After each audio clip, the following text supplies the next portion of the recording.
That was a challenging experience, an emotional roller coaster, if you may say. Before the war, we were supposed to help the victims of food insecurity. But suddenly, when the war happened, and we all know that the war is not a selective event, it affected everyone. We became victims who were expected to support and help other victims. And those people could be family members. And that's the atrocity of the war. It's not selective at all, it impacts everyone. And that has taken a heavy toll on our emotional and psychological status. Right. Is there an event or an encounter that you have had with a Sudanese national in need that you couldn't get off your mind? That has actually happened to me personally. A little cousin of mine and her mother were displaced to far north of Sudan. And a few weeks after the war, they called for help.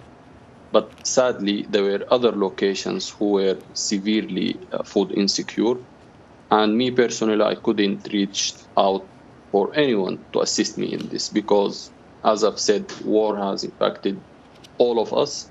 And thus, that was one of the situations where you feel like your hands are tied.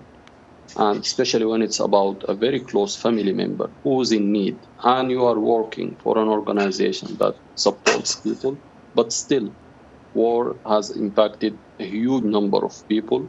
The displacement is just skyrocketing day by day.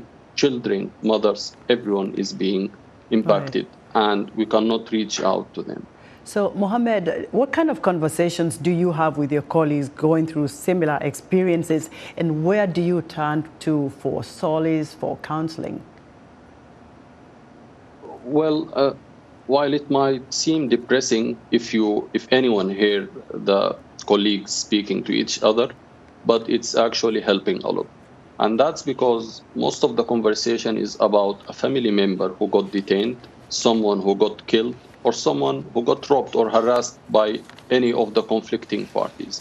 However, talking to each other, and thanks to WFP for availing an in-house counselor, it helps us a lot to go through these difficult times. However, I still believe that there is a lot to be done to save the humanitarian workers.